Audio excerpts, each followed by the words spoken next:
تلين بها الصعب وعلى آله وصحبه ومن إليه منسوب أما بعد قال الله في القرآن العظيم وهو أصدق القائلين لقد جاءكم رسول من أنفسكم عزيز عليه ما عنتم حريص عليكم بالمؤمنين رؤوف رحيم.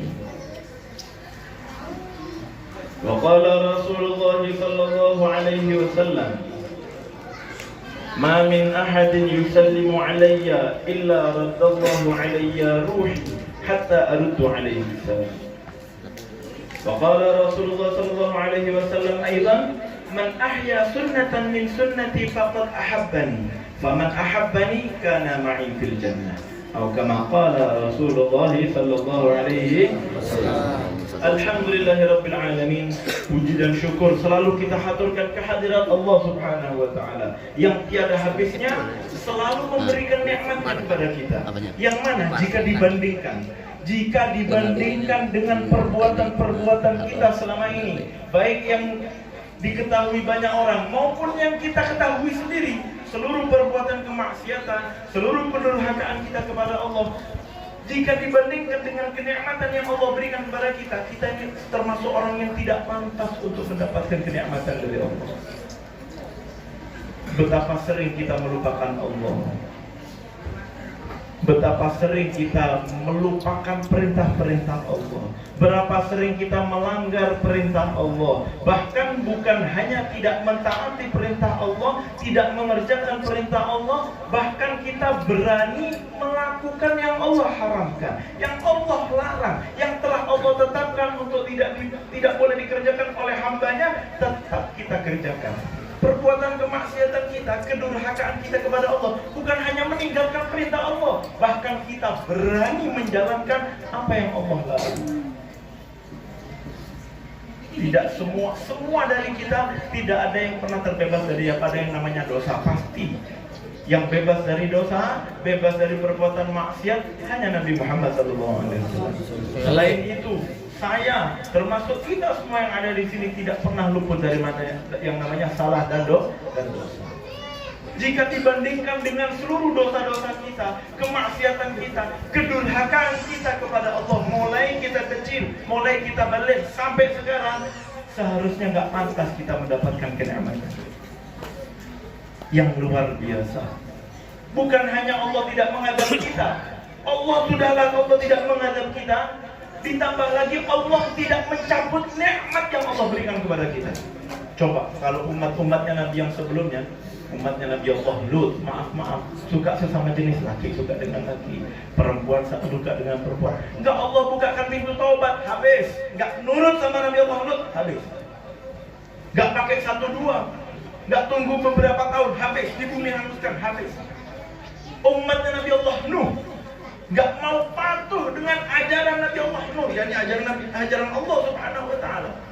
Utusan Allah Nabi Allah Nuh enggak mau patuh umatnya, bahkan istrinya, bahkan anak daripada Nabi Allah Nuh sendiri enggak selamat karena tidak mau ikut dengan Nabi Allah Nuh. Enggak selamat daripada azabnya Allah, bukan hanya dicabut nikmatnya oleh Allah, diazab oleh Allah Subhanahu wa taala.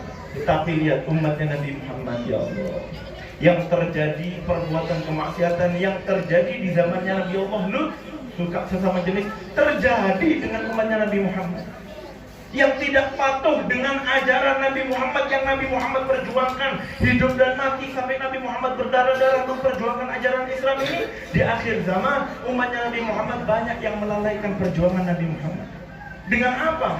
Bukan melupakan Nabi Muhammadnya, bukan, tetapi ajaran yang diperjuangkan agar sampai kepada kita ini kita lalaikan begitu saja, tidak kita pakai, lebih memperturutkan hawa nafsu kita. Kita buang Nabi Muhammad, ajarannya kita buang, ya Allah. Bagaimana kita mengaku cinta kepada Nabi Muhammad, tetapi justru perilaku kita menyakiti hati Nabi Muhammad SAW. Tetapi lagi-lagi itu tidak mengundang Allah, tidak membuat Allah mencabut atau mengadab kita, tidak. Bahkan bukan hanya tidak diadab, nikmat yang Allah berikan kepada kita tidak dicabut.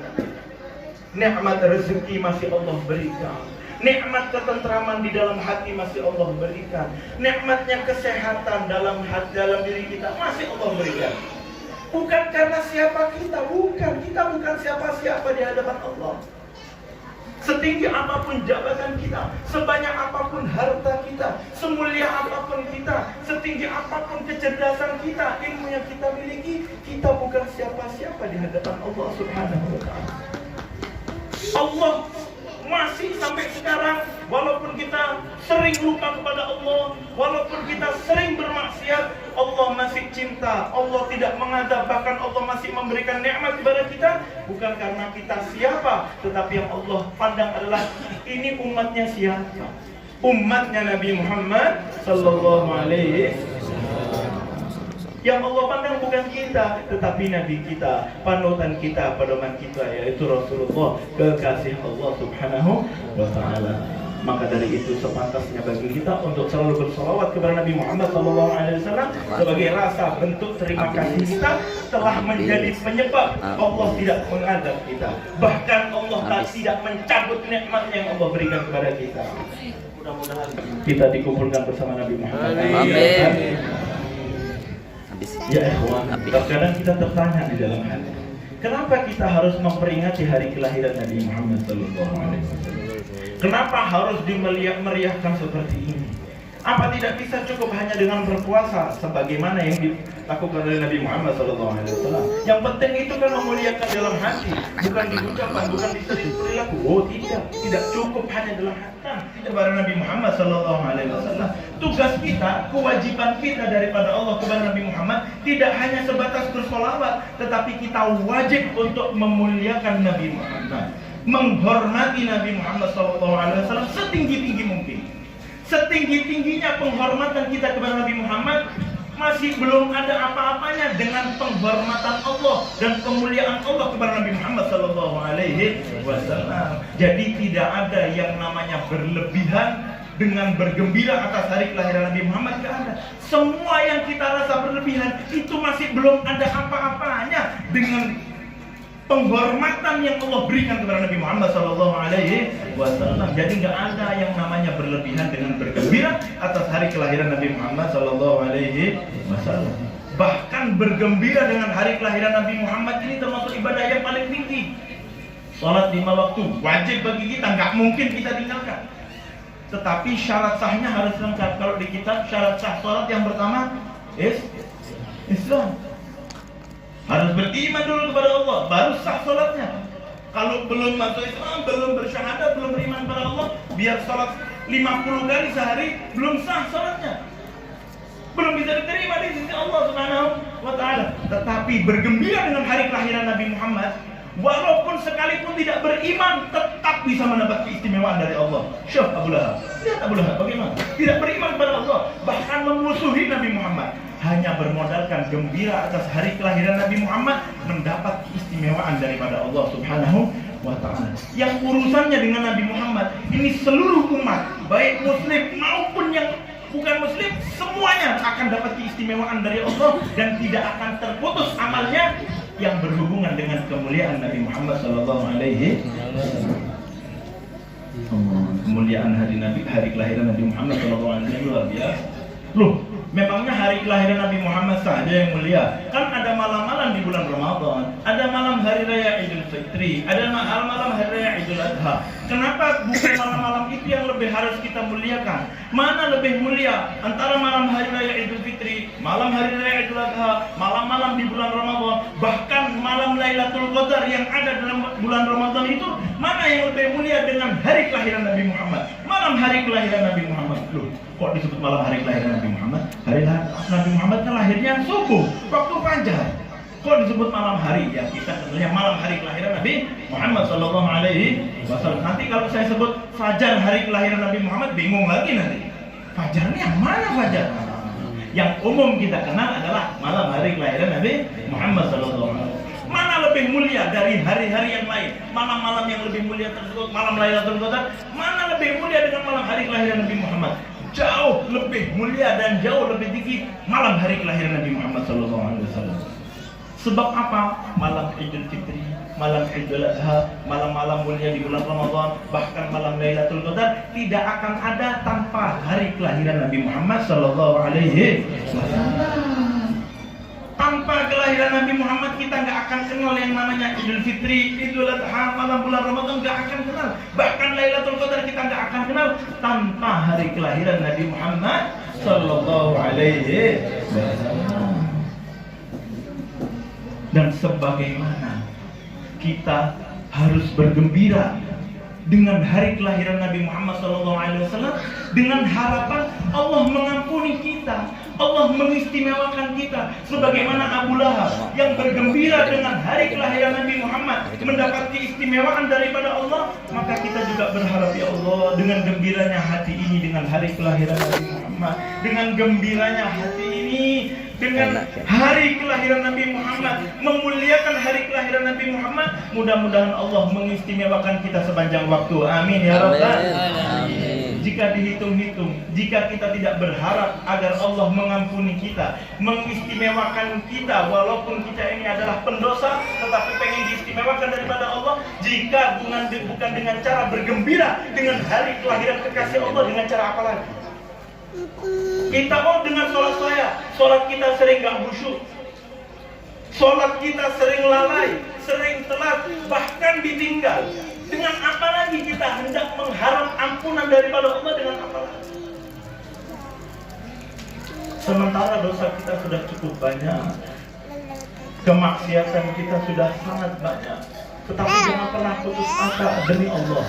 Walaupun kita ini ahli dosa, walaupun kita tidak pernah menjalankan syariat Nabi Muhammad SAW, walaupun kita sering melanggar perintah Allah, asal kita mau betul-betul kembali bertobat kepada Allah, demi Allah pasti Allah ampuni. Sebagaimana dulu pernah terjadi di zaman Imam Hasan Al-Basri, ada namanya Utbatul Ghulam. Utbatul Ghulam itu diriwayatkan seluruh kemaksiatan yang ada ini pernah dilakukan oleh Utbatul Ghulam. Mulai main judi, minum minuman keras, main perempuan, semuanya kemaksiatan dilakukan oleh Utbatul Ghulam. Sampai sekali waktu Allah tancapkan ba'id. Kalau di dalam kitab Adab Sulukin Murid itu ada namanya ba'id yang disebut oleh Allah Al-Haddad, cahaya, percikan cahaya yang Allah pancarkan ke dalam hati hambanya, keinginan untuk bertobat kembali. Cuman ini tergantung kita menyikapi percikan cahaya taubat yang Allah berikan di hati kita itu betul-betul mau kita sambut dengan kita kembali kepada Allah, atau kita biarkan saja. Utbatul Ghulam diriwayatkan akhirnya pada Imam waktu zamannya Imam Hasan Al-Basri, orang yang ahli maksiat, Utbatul Ghulam ini sekali waktu dia pengen hadir di majelis taklimnya Imam Hasan Al-Basri. Sampai di majelisnya Imam Hasan Al-Basri, Allah kepada hambanya yang kembali bertobat kepada Allah. Semua jamaah menangis, tidak terkecuali Utbatul Ghulam yang menangis sejadi-jadinya karena ingat dengan dosa-dosa. Akhirnya selesai majelis, ia datangi Imam Hasan Al-Basri. Wahai Imam, mungkinkah Allah mengampuni saya? Sementara saya ini banyak dosa, tidak ada kemaksiatan di muka bumi ini kecuali semuanya pernah saya lakukan. Seluruh kemaksiatan yang ada, mulai judi, zina, semuanya saya lakukan. Mungkinkah kalau saya kembali ingin bertobat kepada Allah, Allah ampuni saya? Apa kata Imam Hasan Basri? Ya wahai Utbatul Ghulam, demi Allah, asal engkau betul-betul bertobat kembali kepada Allah, Allah pasti akan ampuni seluruh dosamu. Saking takutnya, saking gembiranya, saking cintanya kepada Allah, pingsan Utbatul Ghulam. Bangun dari pingsannya, tanya lagi, wahai Imam, mungkinkah Allah mengampuni dosa saya? Sedangkan ketika saya berbuat maksiat, bukan saya nggak tahu kalau itu diharamkan oleh Allah. Saya tahu itu diharamkan oleh Allah, memancing murkanya Allah. Saya tahu, dan saya tahu salat itu wajib, tetap saya tinggalkan. Semua kemaksiatan saya lakukan, saya tahu kalau itu diharamkan, dan seluruh kewajiban daripada Allah saya tinggalkan. Saya pun tahu kalau itu wajib, tetap saya tinggalkan kewajiban-kewajiban daripada Allah, dan tetap saya kerjakan hal-hal yang diharamkan oleh Allah Subhanahu wa Ta'ala. Apakah kalau saya tobat kembali kepada Allah, Allah akan menerima tobat saya? Apa kata Imam Hasan Basri? Demi Allah wahai Utbatul Ghulam, asal engkau betul-betul bertobat kembali kepada Allah Subhanahu wa Ta'ala, demi Allah, Allah pasti akan mengampuni seluruh dosa-dosa.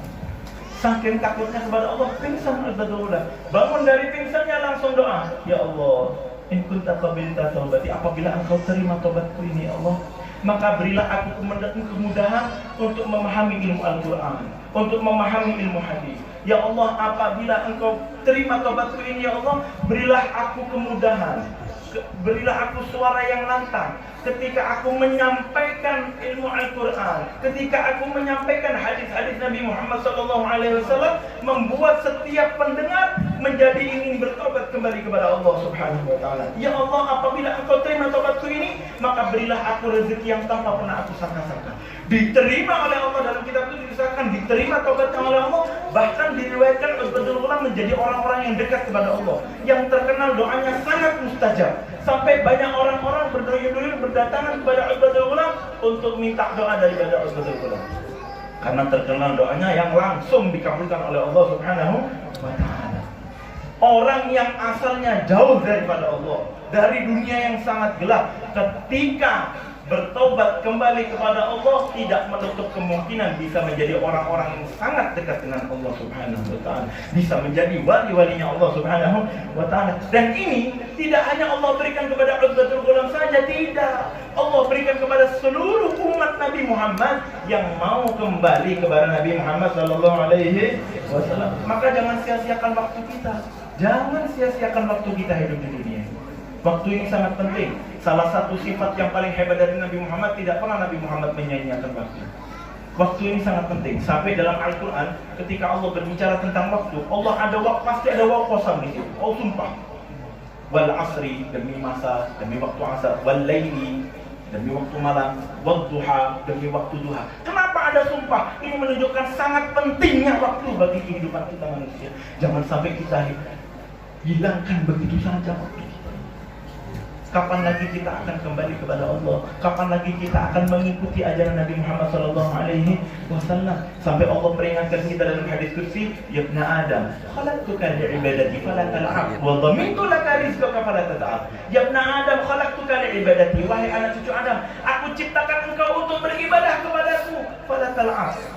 Maka jangan kau bermain-main, jangan kau buang-buang waktumu begitu saja hidup di dunia ini. Pergunakan untuk beribadah kepadaku. Mau itu ibadah spiritual, sholat, puasa, zakat, semuanya ibadah spiritual maupun ibadah sosial, seperti bekerja mencari nafkah untuk anak istri, bekerja untuk anak, menyekolahkan anak. Ini semua namanya ibadah sosial.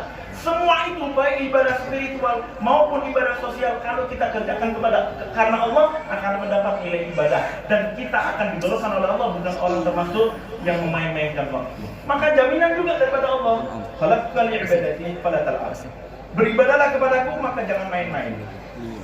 Kalau engkau betul-betul memanfaatkan waktu, tidak bermain-main hidup di dunia ini, mintu laka rizqaka fala tad'ab, maka akan aku jamin rezekimu tanpa engkau capek-capek. Yang menjamin Allah Subhanahu wa Ta'ala.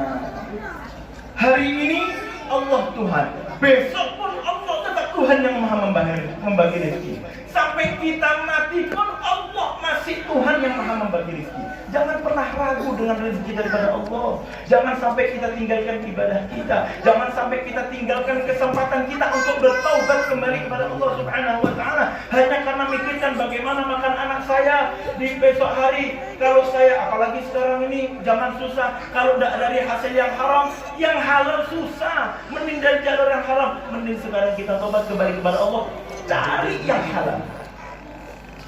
Jangan sampai kita tidak apa-apa, yang penting ini untuk anak istri saya. Nah, yang penting kembali kepada Allah Subhanahu wa Ta'ala. Allah sudah jamin juga, Ya ibna Adam, lam tas'alni rizqaka kama lam atlub minka amalan. Wahai anak cucu Adam, lam tas'alni rizqaka, jangan kau tanyakan kepadaku tentang rezekimu di hari esok. Kama lam atlub minka amalan, sebagaimana aku tidak pernah mempertanyakan ibadahmu di hari esok. Jangan kita bagaimana sebulan ke depan, bagaimana tahun depan saya makan apa, bulan depan saya makan apa, anak istri saya minggu depan makan apa.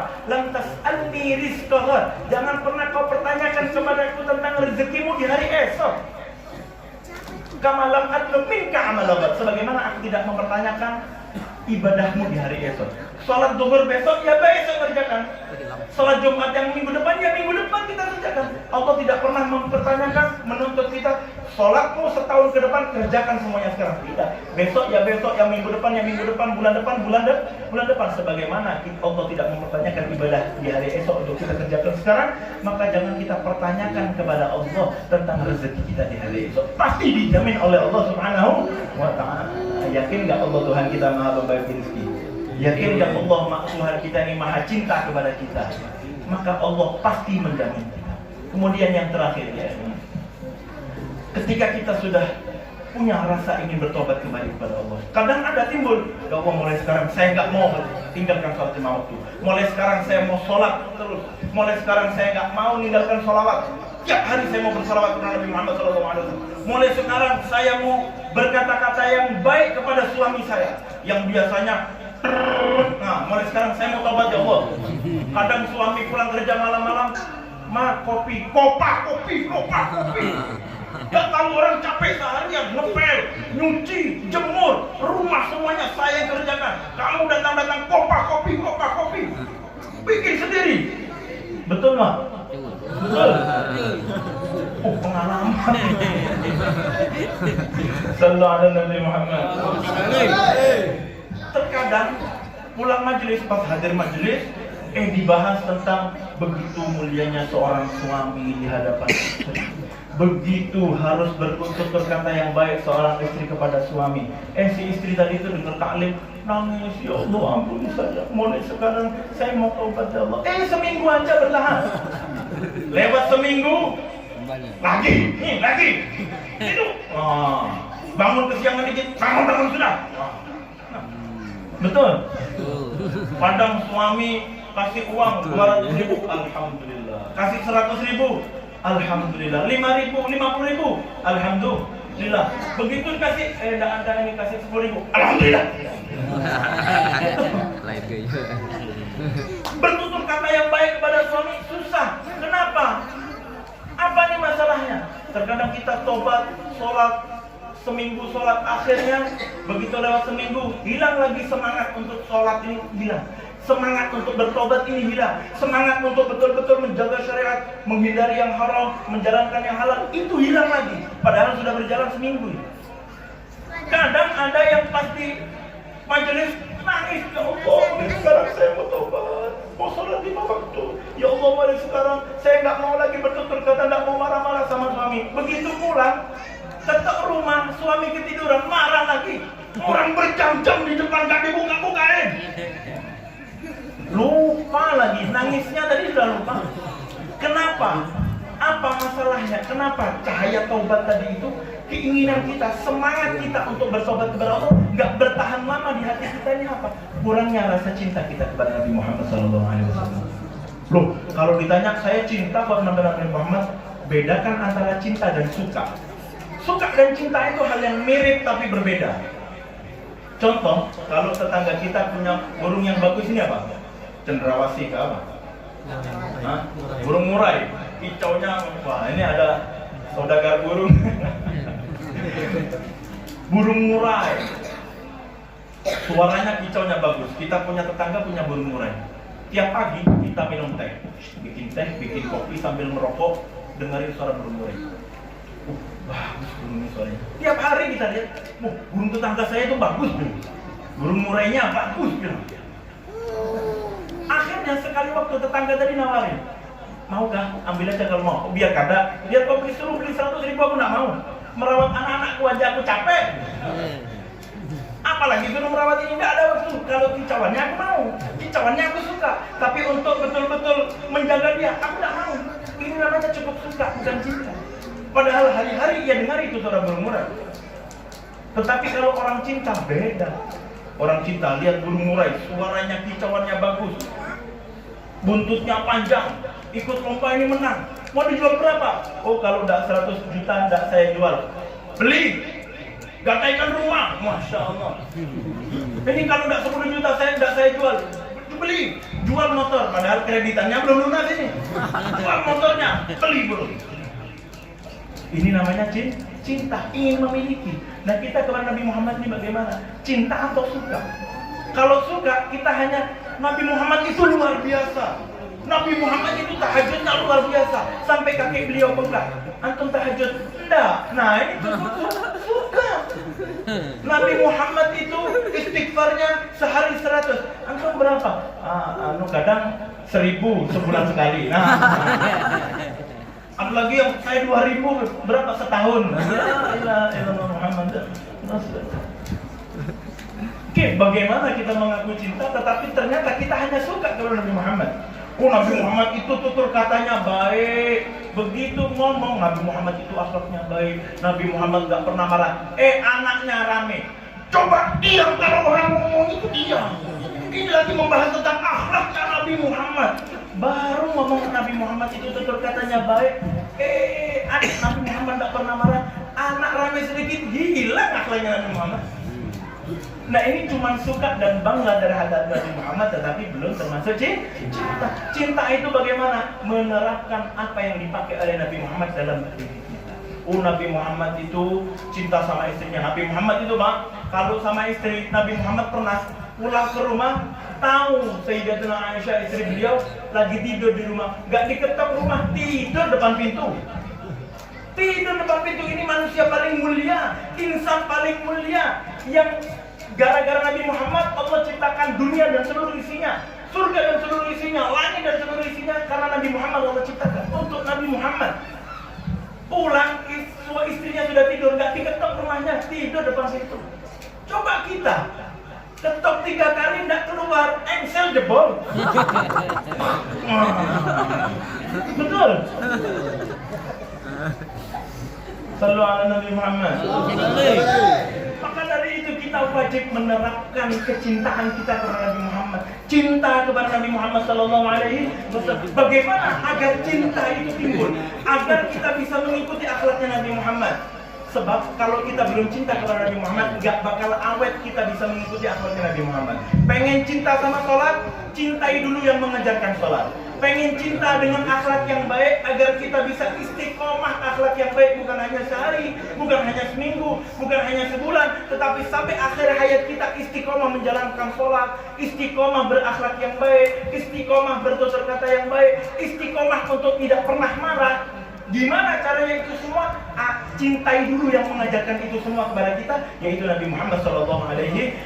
Bagaimana agar cinta kepada Nabi Muhammad itu timbul di hati kita? Perbanyak sholawat kepada Nabi Muhammad SAW. Sebab Nabi Muhammad bersabda, aqrabakum minni fil jannah aktsarukum alayya salatan. Atau kama qala Rasulullah SAW. Yang paling dekat denganku nanti di surga adalah yang paling banyak bersolawat kepadaku. Pokoknya perbanyak kita solawat, berarti kita cinta kepada Nabi Muhammad. Semakin kita paksa hati kita untuk solawat, untuk cinta, untuk solawat kepada Nabi Muhammad, lisan kita paksa, walaupun malas paksa. Walaupun hati kita berat, paksa untuk sholawat kepada Nabi Muhammad, nanti lama-lama perlahan-lahan Allah akan paksa hati kita untuk selalu cinta kepada Nabi Muhammad SAW. Walaupun gak ikhlas, tetap sholat. Kalau gak ikhlas itu diterima gak sholawatnya? Tetap sholawat, pasti diterima oleh Allah Subhanahu wa Ta'ala. Ikhlas itu ada banyak macamnya. Contoh ini, orang kalau sholatnya gak ikhlas diterima gak? Belum tentu gak diterima, bisa jadi diterima. Kalau sholat itu karena supaya dapat rezeki diterima, tetap diterima. Sholat duha, ikhlas itu ada beberapa, kalau di kitab hikam itu, ikhlas itu dibagi lagi. Ikhlasnya orang khos, itu dia sholat duha, mau sholat duha itu memperlancar rezeki ataupun tidak, saya nggak repot, pokoknya itu dikerjakan oleh Nabi Muhammad, saya kerjakan. Itu ikhlasnya para wali-walinya Allah, orang-orang khos. Tetapi kita sekarang, zaman sekarang sholat duha, ya Allah, aku sholat duha supaya engkau lancarkan rezekiku, supaya engkau jauhkan aku dari kefakiran. Apakah ini termasuk ikhlas? Ikhlas, ini ikhlasnya orang awam. Terus yang gak ikhlas itu gimana? Banyak orang sholat duha, pas gak ada orang gak sholat duha. Nah ini namanya bukan karena Allah, tetapi karena manusia. Kalau masih meminta rezeki agar engkau lancarkan rezeki, masih dalam golongan ikhlas. Mau ada orang gak ada orang, pokoknya saya sholat supaya rezeki saya lancar. Ini masih golongan ikhlas awam. Kalau ikhlas khos itu beda lagi. Mau ada orang, mau gak ada orang, mau melancarkan rezeki ataupun tidak, itu pasti ikhlas. Kita mau ikhlas atau tidak, tetap bersalawat kepada Nabi Muhammad sallallahu alaihi wasallam. Semakin banyak salawat kita kepada Nabi Muhammad, maka kita akan semakin cinta dengan Nabi Muhammad. Semakin hati kita cinta kepada Nabi Muhammad sallallahu alaihi wasallam, maka kita akan semakin cinta dengan apa-apa yang diajarkan oleh Nabi Muhammad sallallahu alaihi wasallam. Kisah terakhir sebagai penutup ini, supaya kita semangat untuk bersalawat kepada Nabi Muhammad. Pernah dulu dikisahkan, ada seorang perempuan, ada seorang syekh. Ini yang cerita Habib Umar bin Ahmad. Ada seorang syekh, kalau tidak salah di Suriah atau di Yordan. Seorang syekh lewat, kelihatan ada seorang perempuan nangis. Nangis yang luar biasa. Ditanya sama syekh, kenapa engkau wahai wanita menangis jadi-jadinya seperti ini? Apa orang tuamu meninggal, ayahmu meninggal, ibumu meninggal, atau anakmu yang meninggal, atau rumahmu hancur? Apa yang menyebabkan engkau menangis jadi-jadinya? Gak ada. Orang tuaku alhamdulillah hidup, anakku alhamdulillah sehat, rumahku alhamdulillah baik-baik saja. Lantas apa yang membuat engkau menangis sejadi-jadinya? Aku sudah 3 malam tidak berjumpa dengan Nabi Muhammad dalam mimpiku. Apa gerangan penyebabnya wahai syekh? Syekh tadi masih terbingung-bingung. Ini 3 malam nggak bertemu dengan Nabi Muhammad dalam mimpinya, nangis. Saya ini nangis tiap hari, nggak mimpi-mimpi. Betul. Kita nangis tiap hari, nggak mimpi-mimpi Nabi Muhammad. Ini wanita nggak mimpi Nabi Muhammad 3 malam, nangis jadi-jadinya. Akhirnya perempuan tadi tanya, apa gerangan penyebabnya wahai syekh, sehingga Nabi Muhammad tidak menemuiku dalam mimpinya selama 3 hari ini? Syekh tadi tidak menjawab, justru masih bertanya, memang kau punya amalan apa sehingga setiap hari Allah beri keistimewaan kepadamu untuk bisa bertemu dengan Nabi Muhammad SAW? Aku tidak memiliki istimewaan apapun, cuman aku istiqomahkan dalam setiap hariku membaca salawat kepada Nabi Muhammad 15.000 kali. Saya pas dengar cerita itu 15.000 kali, kagum saya. Ya Allah, 15.000. Berapa hari setelah itu, mungkin berminggu-minggu juga, akhirnya pikir-pikir, Allah bukakan Allah beri foto. Ternyata 15.000 tadi saya kagum dan kaget dengan jumlah 15.000. Akhirnya saya sadar, ya Allah, betapa murah selama ini saya menghargai Nabi Muhammad. Kalau dengan jumlah 15.000 salawat, saya anggap itu suatu hal yang istimewa, suatu hal yang sangat banyak. Lantas berapa murah saya menghargai Nabi Muhammad dalam hati saya. Semurah apa selama ini saya membeli salawat, membeli cinta saya kepada Nabi Muhammad. Ya Allah, ternyata salawat 1.000 atau 2.000 atau 100, 200 yang kita baca setiap hari, ternyata masih sangat murah saya membeli Nabi Muhammad. Apalagi kalau sampai enggak sholawat kepada Nabi Muhammad dalam hari-hari kita, maka kita tidak menghargai Nabi Muhammad. Ya Allah, ternyata penting kita untuk selalu bersholawat kepada Nabi Muhammad sallallahu alaihi wasallam. Siap untuk sholawat kepada Nabi Muhammad? Setiap hari-hari kita bersholawat kepada Nabi Muhammad, baca sallallahu ala Muhammad, sallallahu ala Muhammad 3 kali sehari. Ya, kita buka, mudah-mudahan Allah bukakan hati kita. Sama-sama kita baca ya. Sallallahu ala Muhammad, sallallahu alaihi wasallam, sallallahu ala Muhammad, sallallahu alaihi wasallam, sallallahu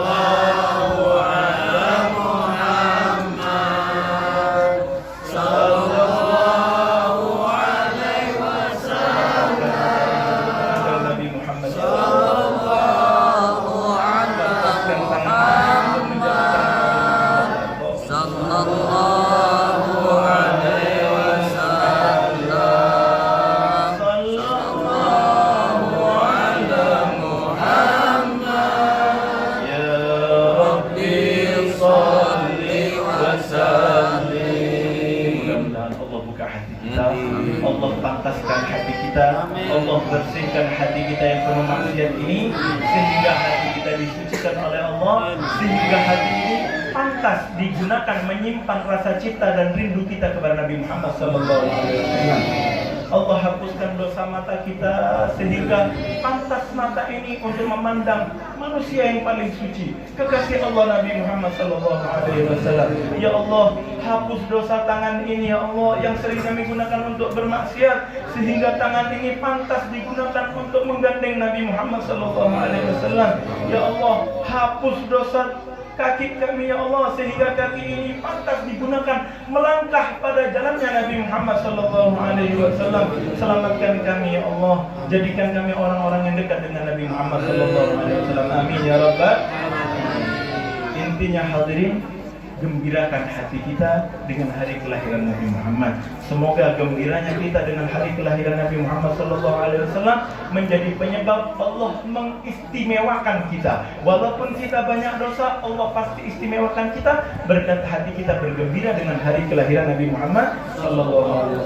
Paksa hati kita mulai sekarang untuk bertobat kembali kepada Allah, dan agar taubat itu istiqomah dalam diri kita, dalam hati kita, semangat untuk bertobat tadi itu ada terus dalam hati kita secara istiqomah.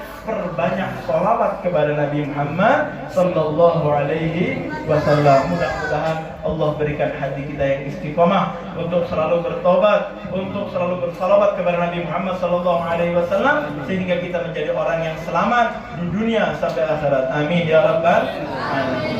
Mungkin kiranya ini yang bisa saya sampaikan. Kalau ada kekurangan dalam beradab, dalam bertutur kata maupun bergaya, mohon dimaafkan yang sebesar-besarnya. Hadza minni wal 'afu minkum. Wassalamualaikum warahmatullahi taala wabarakatuh.